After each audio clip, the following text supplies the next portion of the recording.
Hey guys, welcome back to Pete the Surfaroo. Exceptional story here today, exceptional Australian.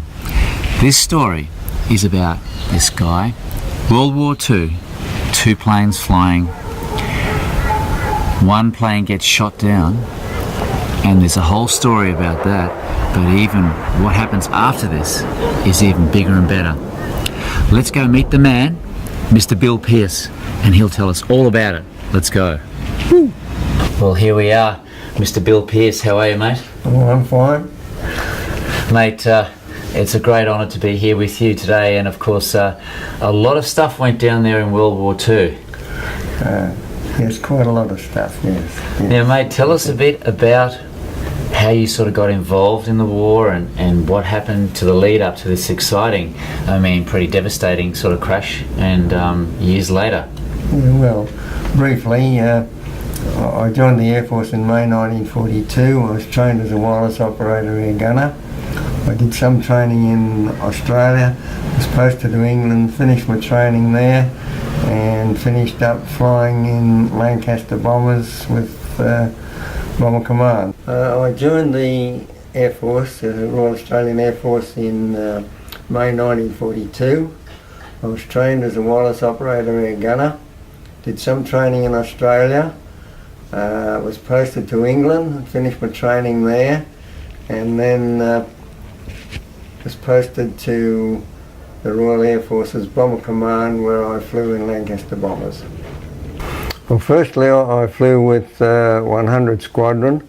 It was based in Lincolnshire. It was a main force squadron, and I'd already joined the crew then. The Lancaster carried a crew of 7 men. We did 12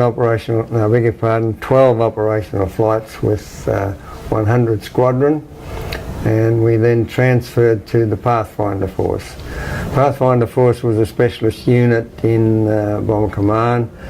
Our job was to find the aiming point in the target area, and we would drop coloured flares, usually reds and greens, on the target aiming point. Then main force can then come along and bomb on our flares. The idea of this was to concentrate the bombing, and to do this we had specialist navigators. We carried 2 navigators instead of the usual one in the Lancaster crew, and they were very skilled actually. We did this successfully in all sorts of targets in Germany, places like Essen, Munich, Karlsruhe, Frankfurt, Nuremberg, Munich, and many others, and we successfully completed 41 bombing flights, but on the 42nd our luck ran out. On this one we were on a target, an oil refinery at a place called Riesholz, which was on the southeast outskirts of Dusseldorf. And we were running up onto the target area at about 10 minutes past 1 in the morning of the 21st of February 1945 when we were shot down. I was later to find out that we'd been hit by a burst of 20mm cannon fire fired by a Messerschmitt 110 Luftwaffe night fighter. The cannon shells took the rear turret, killed my rear gunner, and then took the starboard inner engine, which just exploded and burst into flame, and we had no option but to get out of the aircraft. The skipper told us on the intercom, ordered us to bail out, and he didn't have to tell me twice, so I got out very quickly. We were about 18,000 feet when we were hit. That's at oxygen height, and to move we had to take the oxygen mask off, because it's to a fixed point. Anyhow, I did that, but immediately started to suffer from the effects of lack of oxygen. And I think the simplest way I can describe that now is being happy drunk. If you stay there, of course, you'll just pass out, and that's the end of it. I had this happen to me once in training in a recompression chamber, but that's another story. Anyhow, I bailed out successfully and drifted down in the middle of the night, of course, couldn't see the ground till I hit it, and I found out too late that I was drifting slightly sidewards, and as the chute collapsed it pulled me over onto my left shoulder and injured it pretty badly. Anyhow, I put up with that. I didn't refer that to the German doctors. I just left it and got some treatment when I got back to England. I was only there for the last 3 months of the war. It wasn't a long time, of course, but the worst time to be in Germany because the place was in utter chaos. There was no lines of communication, anything like that. Anyhow, we were eventually liberated by General Patton's army. His tanks arrived at the gate and we just drove over it and we were liberated. We were then sorted out by a British Army prisoner recovery team, flown back to France in American Dakota aircraft that were flying the front line.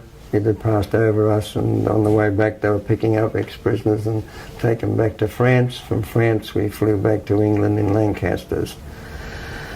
And landed in England. Now, Bill, it really excites me going back to the war because many people nowadays have sort of forgotten about it and don't know much about the reality because so many versions on TV and there's so many versions that have been changed and not really real. Go right back, and how young were you when you went to war? Well, I was 6 months off my 19th birthday when I joined up, and I was there for roughly 3.5 years because I was 2 months from my 22nd birthday when I was discharged. So training was pretty intense back then, or they didn't train as much as they do now? Oh no, not as much as they do now. No, of course everything's quite different. It's so high tech now. Our courses were really crash courses. The first course I did was 3 months at a wireless school in Maryborough, and that was mainly learning Morse code, because in those days we didn't have the range of voice that they've got today. Our voice range, our RT, was only short range stuff. For anything of a distance it had to be on the Morse code key. Did that for 3 months, and after graduating there I did a 6 weeks gunnery course at Evans Heads. It was a gunnery school down there, and that was a bit exciting. It was done in hanging out the back of old Battle of Britain ferry battles, you know, with a rather ancient machine gun, or just hanging out the back really. It was one operated off drums, and you held it up to your chin like this and boom, boom, boom at a drogue sort of thing. We did that for 6 weeks, and then after that it was posted to England then, and got into a bit better aircraft. But after that, the training was more intense for navigators, because it was all about navigating. Right. But while they were doing that, of course, we wireless ops, we were improving our skills. And we went firstly to what they called an advanced flying unit, and we did that flying in the Ansons, you know, pretty ancient aeroplane in those days, but still an Avro aeroplane, a very good aeroplane. And from that we went to the final training school, the operational training unit. Well, in this one we flew in the Wellington bomber. We'd crewed up then. We were a crew of 7 men, a pilot, flight engineer, navigator, bomb aimer, mid-upper gunner, rear gunner and wireless operator. I forget how long we were there. It was a couple of months there, and then the skipper, then we went on so the skipper could convert to the 4-engine aeroplanes. He did this firstly on Halifaxes for about a month, and then to what was called a Lancaster finishing school, where we put in about a month learning to fly the Lancaster, and from there we went to the squadrons. That's great. Now, mate, these planes, were they actually Australian planes made in Australia? No. All, once I got to England, it was virtually part of the Royal Air Force. Right. And most of the planes were made in England, although a lot did get made in Canada, but mostly in England. Even the Lancasters, they made a lot of Lancasters in Canada and flew them over. Yep.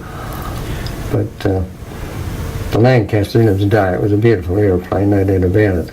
Its bomb load, it could carry anything up to, the normal main force bomb load was about 10,000 pounds. It was the cookie, we called it. It was the 4,000 pound blockbuster. Cookie and clusters. The blockbuster to knock it down, and the clusters of 5 pound incendiaries to burn it all up, sort of thing. But other than that, we could carry high explosive bombs, 1,000 pounders or 500 pounders to make up the load. Sure. And when we got Pathfinder Force, we only carried the flares and high explosive. We didn't carry incendiaries because we didn't want them burning and obliterating the flares. Well, we've got one here actually, haven't we? Of Lancaster, the plane that you were flying in? Yes, we have. Yeah, let's have a look at it. Well, this is Just for those viewers out there to this see. is actually a replica of my aeroplane. It's got our aeroplane squadron marking GTQ Queen, and it's exactly a replica. This blimp underneath, that often gets mistaken for a underbelly gun emplacement, but isn't. It's the radar scanner for our navigational radar. And my position was just below that Astrodome. Okay. On the port side. So you were actually in charge of? I was in charge of radio set and well, what do I call it, an aircraft detection device, a radar device called Fish Pond. That's good. Yeah. Now, Bill, we've got a model of Walter's plane too. Can you hold it up for us and just show the viewers? And of course, in those days, it was quite a unique sort of plane, very fast.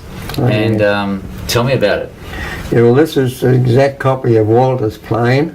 It's got his squadron markings on it too, as it was a CC. But it is a Messerschmitt 110, a twin-engine aeroplane, beautiful aeroplane, but it had a very deadly armament. These two little gadgets sticking up here represent two 20mm cannon, and they were fired from drums that held 60 rounds, so Walter told me. And on the front here, yes, that's their airborne radar. Now the way they operated, firstly their long-range radar would pick up the bomber command, bomber stream as it will more or less will cross the coast of Europe. Yep. That was the long-range one. As we got further in, they had more efficient, shorter-range radar. It would pick us up, and by that time we were sort of on a course to go somewhere so they could follow us, and they would eventually direct the night fighter aircraft to the bomber stream. Well, once these Luftwaffe night fighters got in the bomber stream, they would knock onto an aeroplane, a bomber, on their own radar, and they could home right in on the bomber. But the final attack with this armament was always visual. And I know because I've got a report of the captain of the aircraft that shot us down. That was Captain Adolf Breeze. And in his report he says where he positioned himself 60 metres below my Lancaster. And that's pretty close. It's close, yeah. But it was always visual. Anyhow, when he fired, it took the rear turret of my aeroplane. Yep. And then come out to the wing, not on this one, but onto the wing on the starboard side, and took the starboard inner engine, which just exploded, and it's in the wing there with petrol tanks all around it, so we just had to get out. But this was a very efficient and very deadly piece of equipment, really, yeah. So back then, in that time, do you rate this as one of the most dangerous planes up in the sky? Well, it was, yeah. For a long while, yeah, well, this aeroplane, it was a very efficient machine, really, with its 20mm cannon, upward firing, and its airborne radar. The final attack was always visual. According to Hopman Breeze's report, he got as close as 60 metres to my aircraft before he fired. And when he did, he took the rear turret out and hit the starboard inner engine, which just burst into flames, and was out there in wings in amongst petrol tanks. It burnt rather fiercely, and we just had to get out. Well, this one was taken in July 2008 when I made a visit to National War Memorial in Canberra. This is a photo of the wireless operator's position in a Lancaster aircraft. You can see he's got his hand on the Morse code key, and the dial, the low dial in front of him is the receiver, the one above is the transmitter. Now, Bill, this is going to be a bit hard for you to explain, but what's the feeling like being shot and knowing there's no escape but to go down, and what's in store for you? Yeah. Well, instantly, when I heard the thing hit, it made a horrible noise. I knew instantly what it was. My stomach seemed to drop to my boots, which it did. But the skipper immediately says, "Bail out, chaps." So I reached down to my parachute pack, which was on the floor beside me. I ripped my helmet and oxygen mask off because we were at 18,000 feet. We were on oxygen. We used oxygen at night time from the ground up, and only way to go because it's to a fixed point, so you just get rid of the whole lot. But immediately I started to feel the effects of lack of oxygen, and or in the short term, I suppose I can best explain that as being happy drunk. And I've experienced the same thing in a recompression chamber in training, but that's another story. Anyway, I then climbed over the rear spar, which was part of the wing, held the wing together. It was just behind my position. It was about 2 feet high. I sat on it, fumbled and clipped the chute onto my chest, and then had a happy thought, oh well, I better get moving. So I found my way down to the rear door, which was my exit point. It was the rear of the fuselage and the starboard side, only about 4 or 5 feet forward of the tailplane. Anyhow, I knelt over the door sill, looked at the fire in the wing, and I can remember thinking, oh gee, that's burning a bit, isn't it? I stuck my head out a bit further, and whoosh, the slipstream just tore me out. Wow. So I can still remember tumbling head over heels in space, and I had another happy thought. Oh, I better pull it. And I'm not kidding, that's what I thought. I still remember it. I pulled it, and then I'm hanging there. But that's when I got a real fright. I could hear the sound of aircraft engines all around me. And I thought, oh my God, I'm in the middle of the bomber stream. If one of them hits me, I'm in real trouble.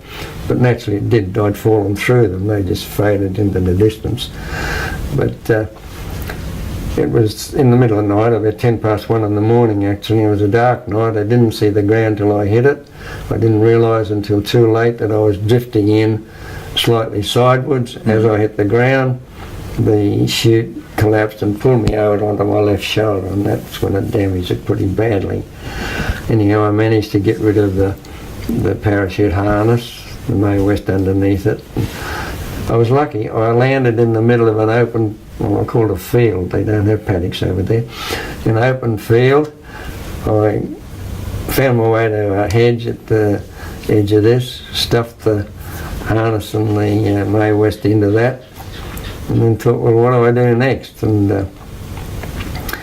I knew that the Allied lines were a long way away to the wall, virtually the northwest. I thought, well, all I can do is start walking that way, because I had a compass in a little escape pack that we had with everything, little tiny compass. I mean, I knew I couldn't probably make it there. First thing I'd had to do, I'd have had to cross the Rhine anyway. It was between me and them. Anyway, what I did for the next 5 days and nights, I hid up wherever I could find cover during the day, moved at night, had quite a few, well, what will I say, exciting incidents in that time. It don't take too much time to relate. But I ended up getting mixed up in the outskirts of Cologne after one of my nights of travelling. We're getting a bit hungry at this time, of course, and with the shoulder I was cold, wet, miserable, unhappy, and I just flopped down in what I'd call here a suburban paddock. No great trees or anything, just a few shrubs here and there, and I just flopped down in some of them and went to sleep. Anyway, it would have been about mid-morning. I was woken up by someone shaking me. And I looked up and I saw a man standing, an elderly man standing over me, and he just looked at me and hooked a finger and said, "Come." No way in the world I could have done anything else. So I went with him. He walked me in then further into Cologne, and luckily we met up with 3 Luftwaffe troops. He handed me over to them. They walked me in further into Cologne. Lucky I was with them because we passed a group of half a dozen civilians, men, all elderly of course, anybody young was on the Russian front sort of thing. And one of them was carrying on and pointing at me and really carrying on. And I knew what he was on about. He wanted me hanging up from the nearest lamppost, and that used to happen because Bomber Command was not popular with the German population at that time of the war. We were the Terrorfliegers of Bomber Command. Anyway, they got me into a Luftwaffe barracks in Cologne, and from there I went through the POW channels, firstly to an interrogation centre they had for captured RAF aircrew. I was in solitary confinement there for a week, then moved out to the POW camps. Firstly I went to Stalag 7A near Nuremberg, and as the war approached on the ground, we could hear it coming, we could hear the heavy artillery firing over us. They marched us out. We marched for 19 days to another camp, 13D, down at Moosburg, which was near Munich. We had an exciting happening. We'd been on that march about 2 or 3 hours. A long column of us, walking 3 abreast on backcountry roads, and we were strafed by 4 American Thunderbolt fighters. And they're on our side. They call this friendly fire, but it can kill you just as dead and hurt you just as much as the enemy ordnance. Anyway, they hit the head of the column and killed 4 and wounded about 20. But oh boy, did I move off that road, I'll say, like a very, very startled rabbit, and died behind the first big tree I came to. Anyhow, we ended up getting to Moosburg, and I spent the last 3 months of the war in Moosburg, and eventually liberated by General Patton, American General Patton's tanks, and flown back to England, and was taken to Brighton, which was the where the RAAF had taken over 2 hotels for the duration of the war as a reception centre. There I was re-equipped with uniforms, had a decent meal and a nice hot bath, and had some leave. Eventually came home on the British troop ship, the Orion, and came back to, landed back in Sydney, trained to Brisbane, had 2 weeks off and went back to work. Now that's very briefly the time in the Air Force, but it went on after that. We used to get letters from researchers in England and in Holland and Germany. They were researching, the letters would say, "I'm researching a certain section of World War II. If you were involved in it, let us know." And I responded about half a dozen of them, and each time I've presented the story of what happened when I was shot down. And it's appeared in about 4 or 5 books now. And one of these researchers eventually wrote me a letter and where he explained that he had researched and found the actual crew that shot down my Lancaster. In the end, that turned out to be easy because the raid we were on was a secondary raid for the night. The main raid was on Dortmund with a few hundred aircraft on it. but my raid on Reesholtz, it was only carried out by 6 Lancasters from my squadron to do the marking and drop the flares, and 165 Halifax aircraft. Well, on that raid, 5 were lost, 4 Halifax and 1 Lancaster. And seeing my Lancaster was lost in that raid, and I was in that Lancaster, and he identified the crew. It was captained by a Captain Adolf Breves, B-R-E-V-E-S, and he is credited with shooting down 1 Lancaster and 2 Halifax, so it had to be his crew that shot down my aeroplane. Anyway, he went further and he gave me the name and address of one of the surviving crew members. The crew survived the war, and this turned out to be a Walter Telsnig, T-E-L-S-N-I-G, who lives in Salzburg. Anyhow, once I had his address, I wrote to Walter and explained the situation, gave him all the details that I had, and he wrote back and agreed that it did look like it was his crew that shot us down. I continued to communicate with him and asked lots of questions about his aeroplane, the armament, and how he operated and all that sort of thing. And this went on over a number of years, because I first contacted him, I think it was in 2001, something like that. Anyhow, it culminated in July 2008. Due to changes in my circumstances, I was able to go to Salzburg and meet up with Walter. And it was, well, I don't know, a pretty simple meeting with Walter, really, because I knew all about how he operated. I found that all out before, but we did talk about it, and but we didn't hammer at each other and go into deep detail or anything like that. But one thing I tried to get out of Walter, I said, how did you feel after that night? I mean, you'd shot down 3 4-engine bombers. I said, if that was me in the same situation, I'd be elated. How did you feel? And he thought as if he was reluctant to say, and in the end he said one word, he said, good.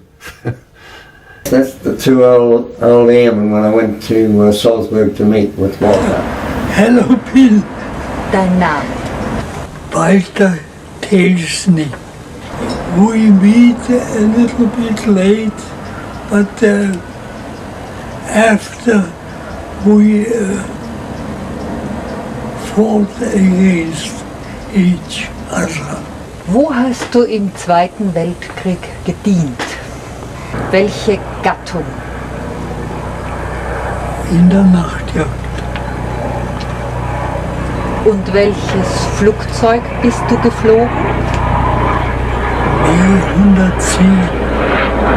Welche Position hattest du in der Mannschaft? Bordfunk. Du warst Bordfunk.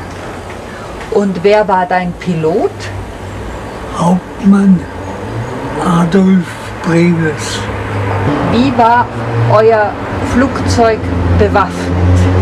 Also 4 MGs Normallage, waagerecht. Das waren 2 MGs und 2 Kanonen.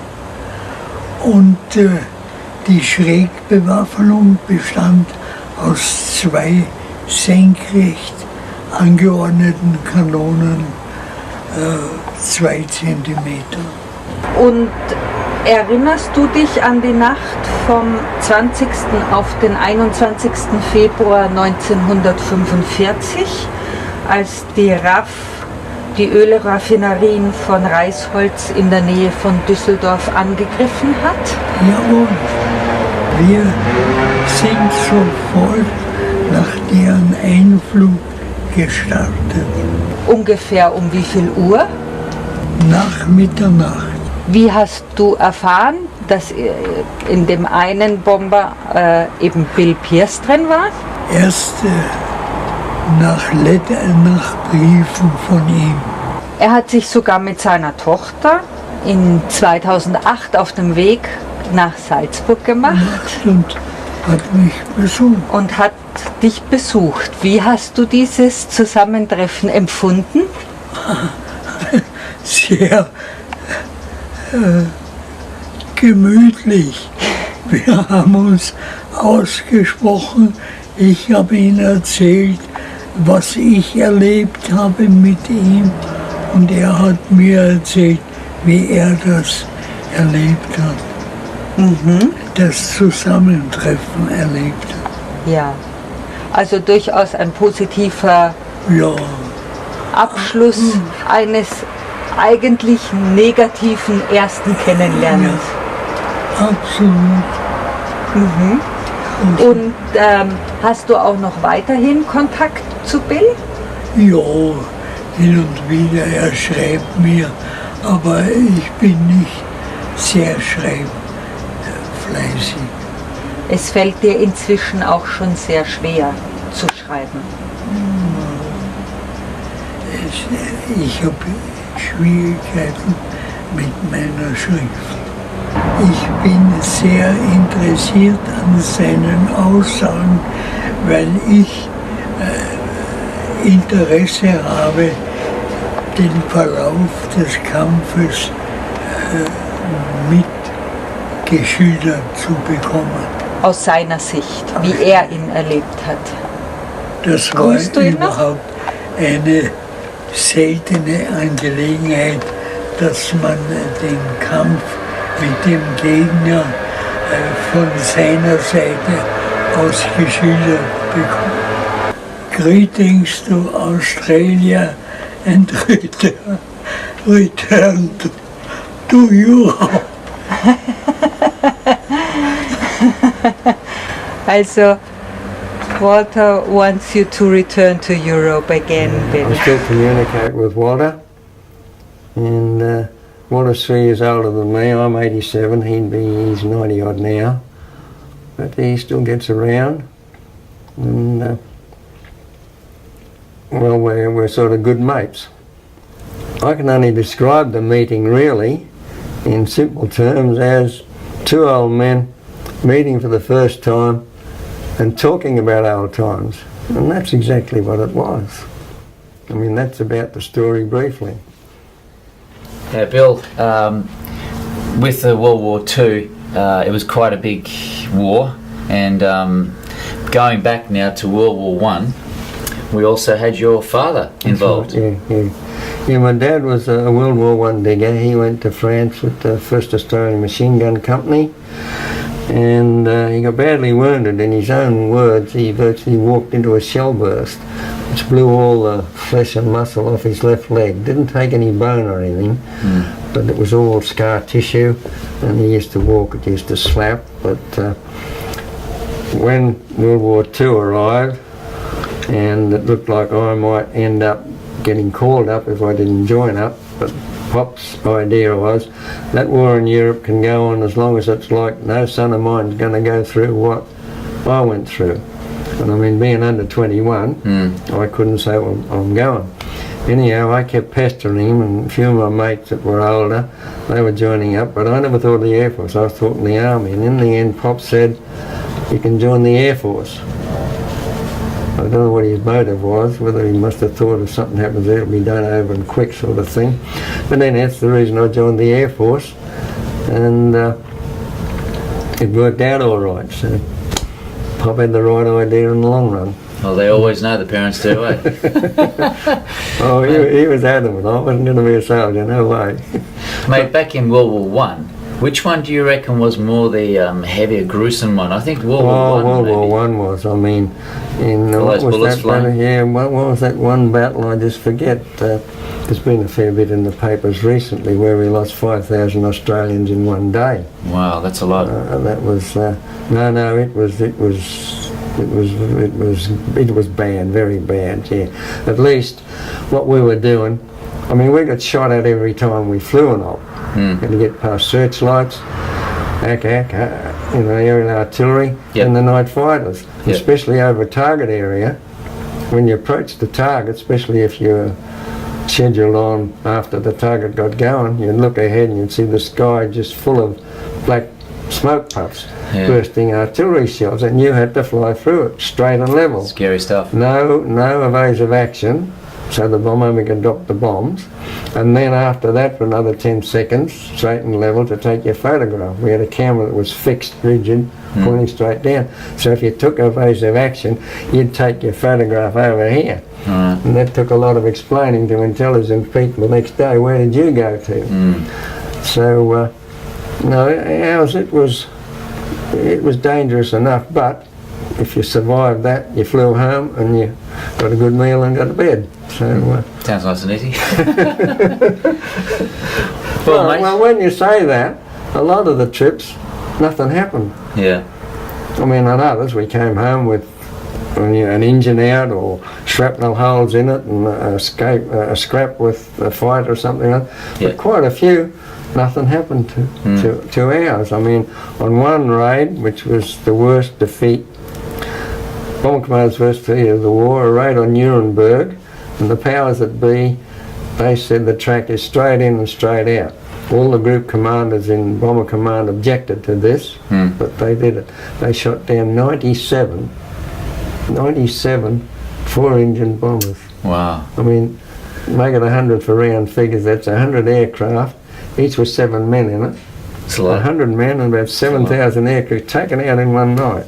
But as I say, some of them, nothing happened. It was just like a cross-country exercise. Yeah. But the nasty ones, they stirred you up a bit, yeah.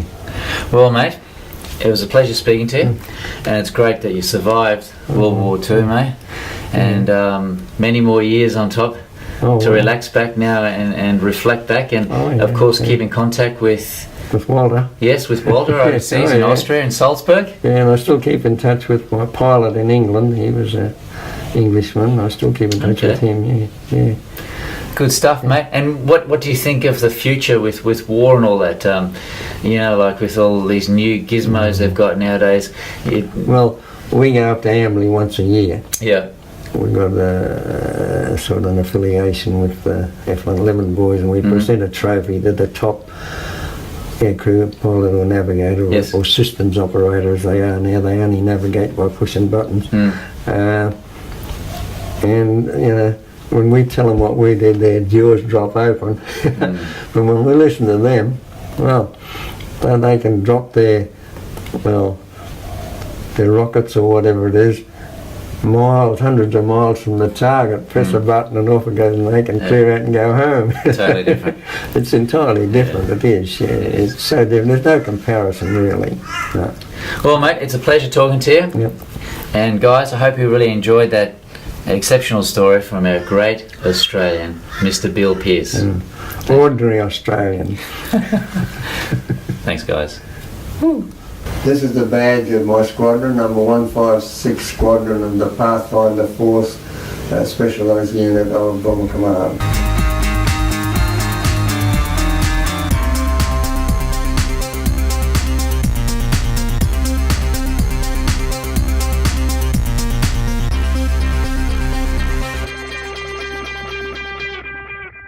And this one here is a handful of sparks. That's a wireless operator's badge worn on the top part of the left tunic sleeve. This little gold badge here is a caterpillar clock badge. It represents the silkworm caterpillar. It's a badge of the Caterpillar Club. To qualify for that, you have to save your life by parachute. And the caterpillar, it is representative of making the silk that the canopies were made of in those days. This one here, that's the warrant officer's badge. That was the rank I held when I was discharged. The eagle is the badge of the Pathfinder Force. In Australia, that's a shoulder badge for when you're overseas. The AG wing, that's the air gunner's wing. And these are just campaign medals.